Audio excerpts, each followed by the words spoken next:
I saw a team huddling for the first time and like high-fiving each other and just, they were screaming when they won the rounds, and I never knew that was normal. Like, I didn't know I could do that. I did it in my room, in the privacy of my own room, and I was very passionate and emotional, but I didn't know that you could do that and be proud of it. She's just someone who enjoys simple things. Like, she travels around the world coaching a video game team and then goes back to Texas and screws off and goes on her fishing boat for like a week straight and doesn't answer any calls and isn't online and isn't doing anything. She's just out on her own on a boat catching fish. She's the whole package. But if I had to boil it down to one word, I would just say fun is the easiest way to do it. Hello, I am Christine Potter-Chi. I'm the head coach of Evil Genius of VALORANT. I'm also a retired pro player. I've been playing video games my whole life pretty much. Took it kind of to the next level at a really young age, and I've just been obsessed ever since, and I'm still here. Just won a world championship a couple of months ago. But yeah, I've just, everything's going amazingly this year for me. What started off as a season of misery ends in a season of infamy. Give it up for your 2023 World Champions, Evil Geniuses!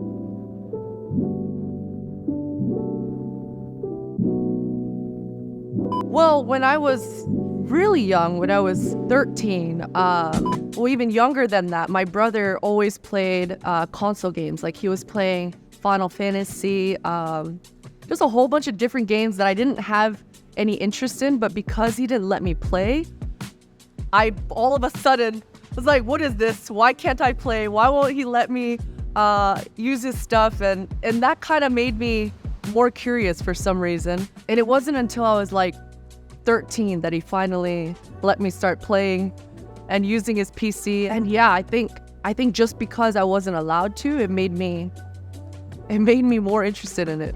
Everything was a competition always. It didn't matter if it was getting the mail or playing video games or anything, even studying. We made it a competition. So kind of my whole life has been like that, is competing, and it just makes it kind of more fun. At least for me, is no matter how boring something is, if you're trying to be better than the other person, it's kind of been my life. My brother and I are only, I think, 10 months apart.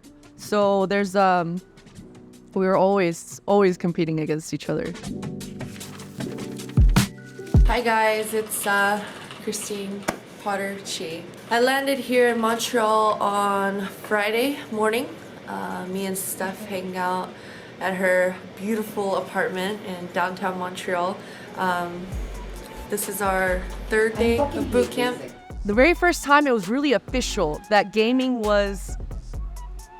meant a lot to me was the first time I received the first headsets. Like, it felt so official. I got it in the mail, and I got, headsets, and I think I got a mouse and a keyboard at that time. And that was our salary, back then. That's what made me a professional gamer in the early 2000s, was the fact that I was getting free gear, and I was so proud of it, but I didn't have anyone to tell. There was no convincing, and I think I learned that pretty quick, that there wasn't gonna be getting my parents to understand. I had to either show them, I had to prove it, or I had to do it secretly. It makes sense. I mean, my mom doesn't even know how to text message properly. Technology is definitely, it's just a completely different life that she lived, for sure. So, it wasn't until very late, in my later 20s, that kind of things turned around between my relationship and my mom specifically. Through my younger years and in my early 20s, I was kind of chasing my mom's approval. And then somehow, some way, in my 20s, it turned around. Like, my mom's all of a sudden trying to call me all the time and texting me all the time and figuring out what I'm doing and trying to get lunch with me. So it's kind of different. I think it just comes with age and kind of comes with understanding where your parents came from at that time. And then once you kind of see the other side, the communication just really kind of changes and shifts. So that's kind of what happened. I kind of met her in the middle. She met me in the middle. And yeah, now she can't stop bothering me. So it's pretty awesome.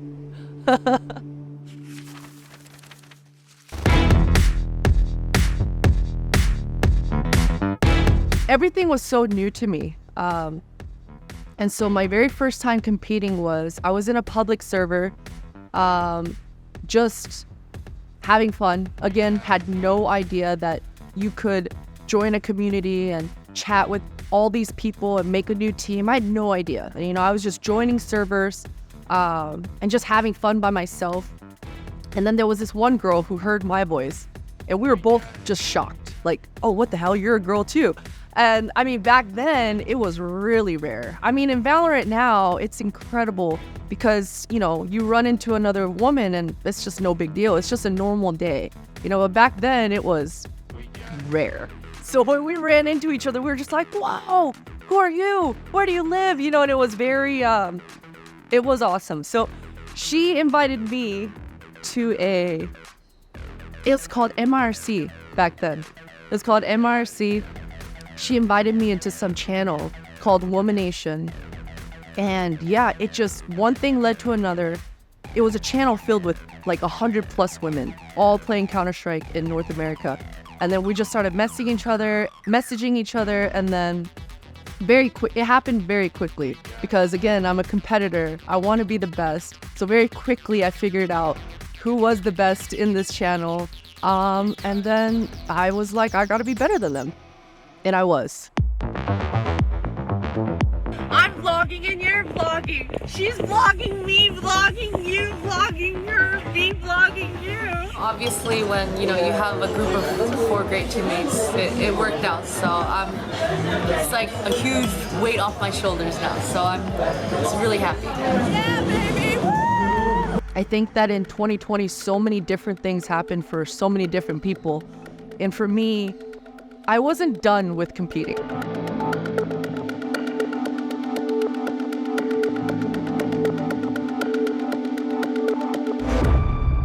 I wasn't ready to move on yet. So when VALORANT came out, I had a lot of regrets. Well, not a lot of regrets, but some regrets when I thought back on my career. I had opportunities to lead a co-ed team in Counter-Strike, and I didn't take it.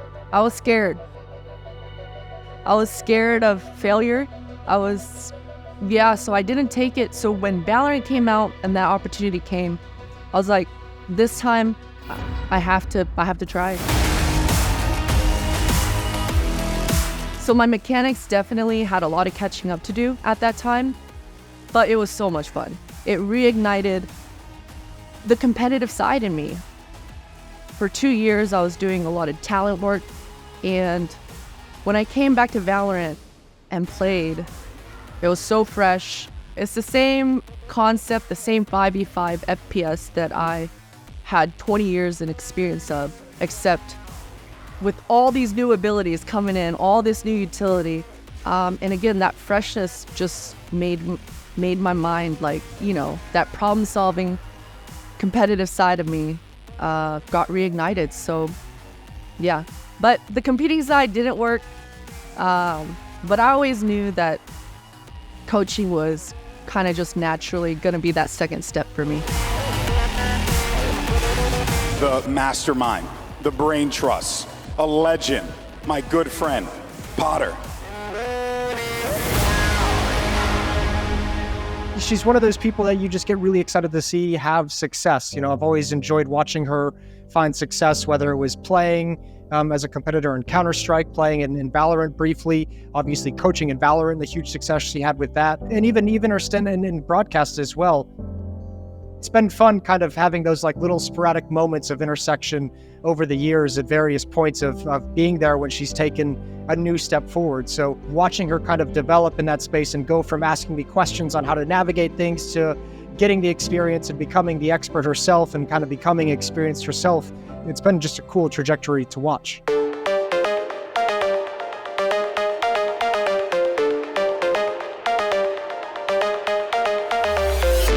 One of the toughest things coming into Valorant was that nobody wanted to play on my squad, you know, because Valorant also, there was so much momentum in 2020. There was a lot of money. Let's be real. There were so many orgs, so many teams being formed. Yeah, and it was really difficult to find players. It was kind of shocking actually at that time because we were offering a good salary. It was,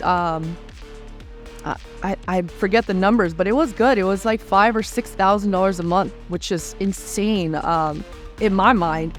But at that time, like I said, there were so many teams and so much money that everyone was offering.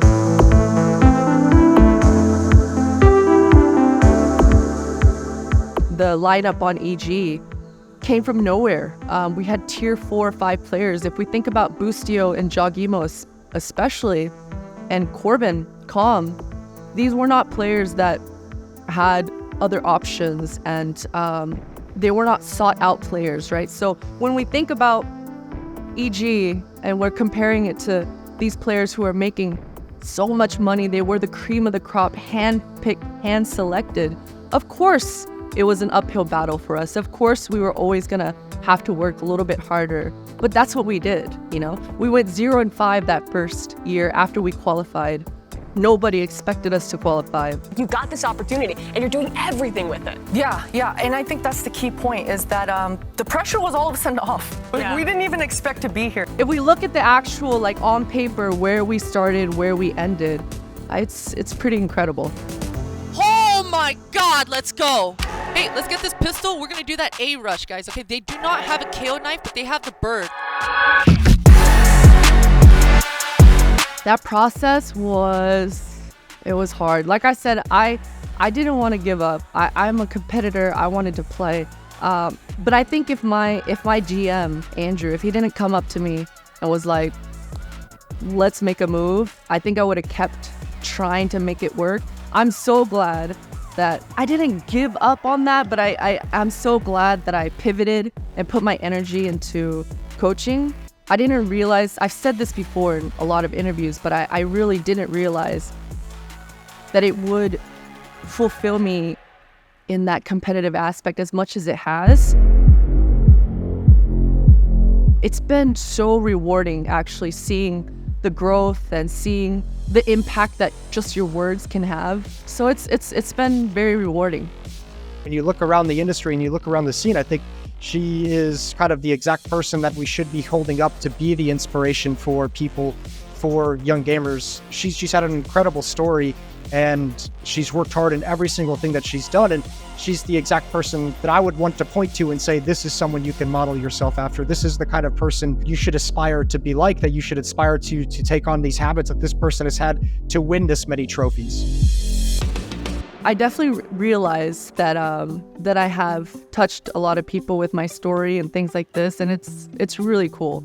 But I don't realize it, you know, because when I'm done with gaming, like I go back home to Texas and I'm just fishing on my boat, waiting for practice, watching Valorant, and I am very shut off from social media purposely, you know, I so that I don't have low lows and extremely high highs.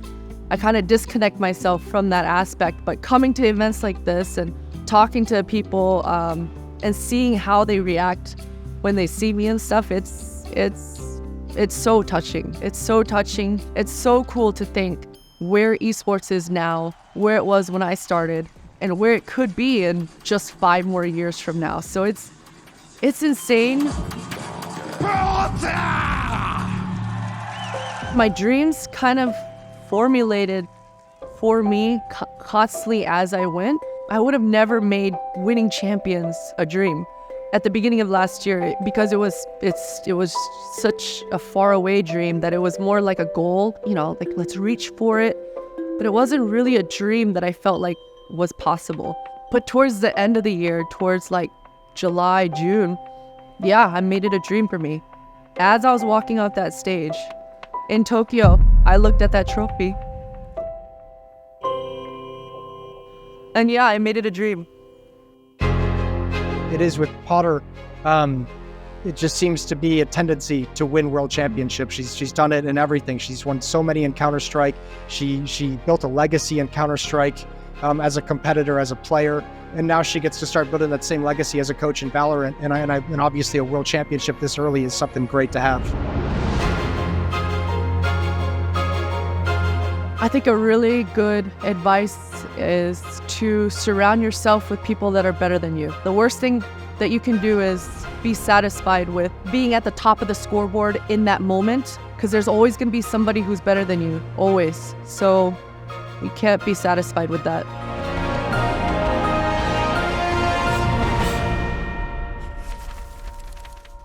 That's a good question. Is Christine different than Potter? They're very different, but they both have, like, I think certain elements of each other, like, mixed into things. Like, you know, Potter, you know, in her career as a player was the in-game leader, and obviously now she's a coach. She's always been in a position of authority. So that kind of seeps in at certain points to her, like, Christine personality as a friend, where she likes to, you know, in certain scenarios where she's very comfortable taking the lead. She's very comfortable kind of directing traffic, so to speak. She's very comfortable kind of organizing. And in those regards, it kind of leaks in a little bit. But I mean, Christine is a little bit more fun-loving. Christine is a little bit more goofy. Potter's a little bit more intense, very much focused on winning, very much focused and geared towards the competitive side of everything. No matter what game it is, she wants to be as good as she possibly can. No matter what game it is, she'll yell at you if you're. She will yell at you if you're having a little bit too much fun and it's costing victory. But you know, she's always chasing that win as Potter. But yeah, the two are vastly different, with like little elements that you could see seeping in over the years in terms of those personalities. There's a lot of skill sets that I learned in my real life, a lot of skill sets that I learned in my gaming life. And as I've gotten older, they've just combined, especially now that I'm full-time in esports. And yeah, I'm just seeing that there's so many different skills that you learn that you're constantly putting to use every day. I mean, gaming has absolutely changed my life in that regard, for sure. Another chance for G, it's all over! EG are your Valorant World Champions! What started off as a season of misery ends in a season of infamy. Give it up for your 2023 World Champions, Evo Geniuses!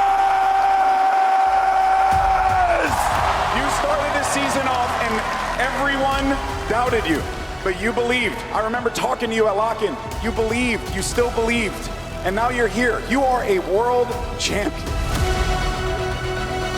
I want to be the best.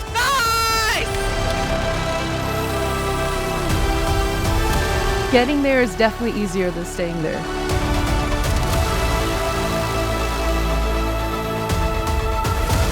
That's the dream, that's the goal. To be able to repeat it, that's the dream.